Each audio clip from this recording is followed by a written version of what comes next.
ഉദ്ധിതനായ ഈശോയെ, ഞങ്ങളങ്ങേ ആരാധിച്ച് സൂചിച്ച് മാത്രപ്രതി അങ്ങേക്ക് നന്ദി പറയുന്നു.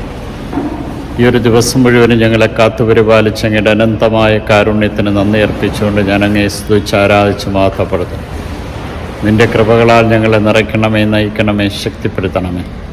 മഗ്ദലേന മറിയത്തിന് പ്രത്യക്ഷപ്പെട്ട കാരുണ്യവാനായ കർത്താവെ, മറിയം എന്നുള്ള ഒറ്റ വിളിയിൽ അങ്ങേ തിരിച്ചറിഞ്ഞ മഗ്ദലേന മറിയം വിശുദ്ധിയായിട്ട് മാറുന്നതായിട്ട് ഞങ്ങളറിയും. കാരുണ്യവാനായ കർത്താവെ, എത്രയോ പ്രാവശ്യം നീ ഞങ്ങളെ വിളിച്ച് ആ വിളിയൊന്നും കേൾക്കാതെ ഞങ്ങളുടെ വഴിയിലൂടെ സഞ്ചരിച്ച അവസരങ്ങളെ ഓർത്ത് പശ്ചാത്തപിക്കും.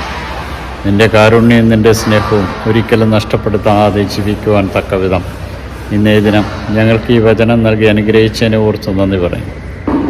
ഈ നിമിഷം വരെ ഞങ്ങളെ ഓരോരുത്തരെയും കാത്തു പരിപാലിച്ച് അങ്ങയുടെ അനന്തമായ കാരുണ്യത്തിന് നന്ദി അർപ്പിക്കും.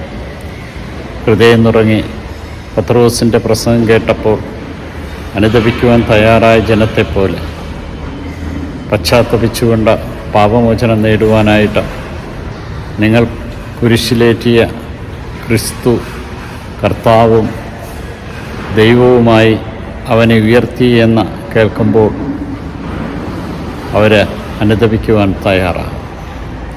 കാരുണ്യവാനായ കർത്താവെ, ഞങ്ങൾക്ക് ഓരോരുത്തർക്കും ഇന്നേ ദിനം നൽകിയ എല്ലാ അനുഗ്രഹങ്ങളെയും സ്വീകരിച്ചങ്ങെ മഹത്വപ്പെടുത്തുവാൻ തക്കവിധം ഞങ്ങളെ ഓരോരുത്തരെ അനുഗ്രഹിക്കും. നിൻ്റെ കൃപകളാൽ നിറഞ്ഞ് നിന്നെ മഹത്വപ്പെടുത്തിക്കൊണ്ട് നിൻ്റെ വഴിയെ കടന്നു വരുവാൻ ഞങ്ങളെ ഓരോരുത്തരെ അനുഗ്രഹിക്കണം. ഹൃദയം നുറുങ്ങുന്നവർക്ക് സമീപസ്ഥനാണെന്ന അരുൾ ചെയ്തിട്ടുണ്ടല്ലോ. ഹൃദയം നുറുങ്ങി ഹൃദയഭാരത്തോടുകൂടി പ്രാർത്ഥിക്കുന്ന ഓരോരുത്തർക്കും അങ്ങ് നൽകുന്ന കൃപകളെ ഓർത്ത് അങ്ങേ മഹത്വപ്പെടുത്തുവാൻ തക്കവിധം ഞങ്ങളെ ഓരോരുത്തരെയും ഇന്ന് വിളിച്ചതിനെ ഓർത്ത് നന്ദി പറയും.